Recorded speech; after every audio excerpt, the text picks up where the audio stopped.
Hello అండి, welcome back. ఇక అక్షయ తృతీయ రోజు పూజ ఎలా చేసుకున్నానో చూసేయండి ఫ్రెండ్స్.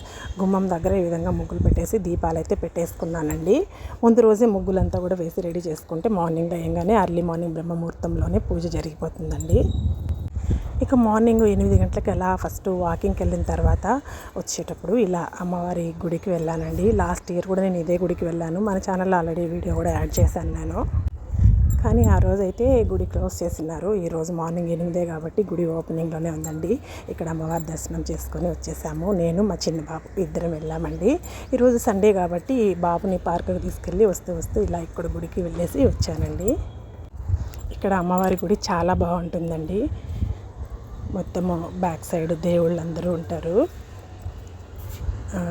చాలా స్పేసియస్గా ఉంటుందండి. చాలా పీస్ఫుల్గా కూడా అనిపిస్తుంది. మార్నింగ్ టైం వెళ్తే బాగుంటుంది. ఇక్కడ బయట అండి ధ్వజస్తంభం దగ్గర కొత్త గుడి చాలా బాగుంటుంది.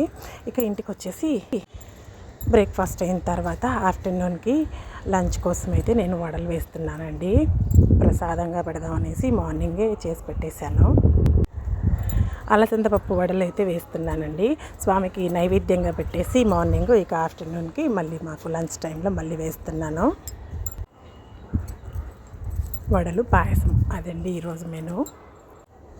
సగ్గుబియ్యం పాయసం అయితే చేశానండి. ఈ మధ్య ఎక్కువగానే చేస్తున్నానండి. ఇక పూజ అయితే అమ్మవారికి ఈ విధంగా చేసుకున్నానండి.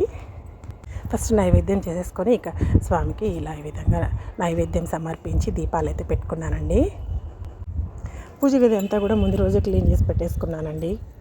ఎందుకంటే మనకి ఎర్లీ మార్నింగ్ పూజ చేయాలంటే ఇవంతా లేట్ అవుతుంది కాబట్టి అందుకని ముందు రోజే అంత రెడీ చేసి పెట్టుకునేటప్పటికి అప్పటికి నాకు ఇంకా లేట్ అయింది. ఇక ఆఫ్టర్నూన్ వెళ్ళానండి ఖజానాకి. నేనైతే సిల్వర్ ఐటమ్స్ ఏం కొన్నానో చూపిస్తానని చెప్పాను కదండి లాస్ట్ వ్లాగ్లో. మా చిన్న బాబు చూడండి ఆడుతూ ఉన్నాడు. కొత్తగా అయితే ఏం కొనలేదు కానండి, బాగా రేట్ ఉంది కదా సిల్వర్ గోల్డ్ అంతా కూడా. నేను ఓల్డ్ దీపాలన్నీ ఎక్స్చేంజ్ ఇచ్చేసి తీసుకున్నానండి. ఈ దీపపు కుందులు. మెయిన్ దీపం ఒకటి తీసుకున్నాను గజలక్ష్మీదేవిది, చూడండి లైట్ వేస్తాను.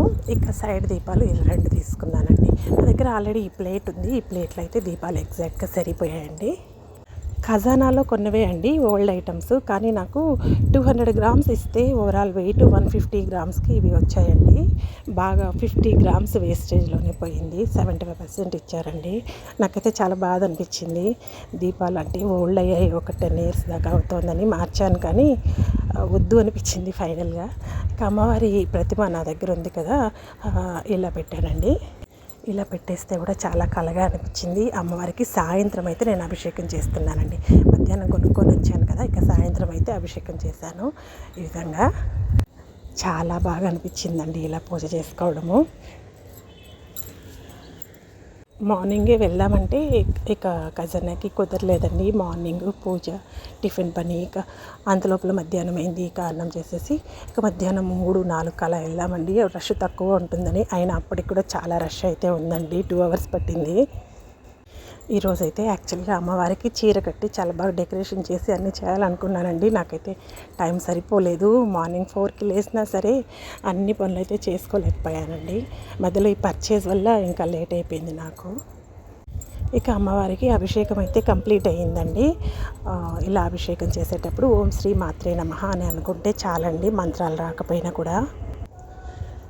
ఇక అభిషేకం అంతా అయిపోయిన తర్వాత స్వామికి ఇలా దీపాలు వెలిగించి అంతా క్లీన్ చేసి దీపాలు వెలిగించేసుకొని పూలతో ఇలా అలంకరించుకున్నానండి. ఇక టెంకాయ కొట్టేసి పూజ అయితే నాకు కంప్లీట్ అయిపోయిందండి. అమ్మవారిని సింపుల్గా అయితే డెకరేషన్ చేశానండి. ఏం పెద్దగా చేయలేకపోయానండి ఈసారి. ఇదండి ఈరోజు నేను చేసిన పూజ.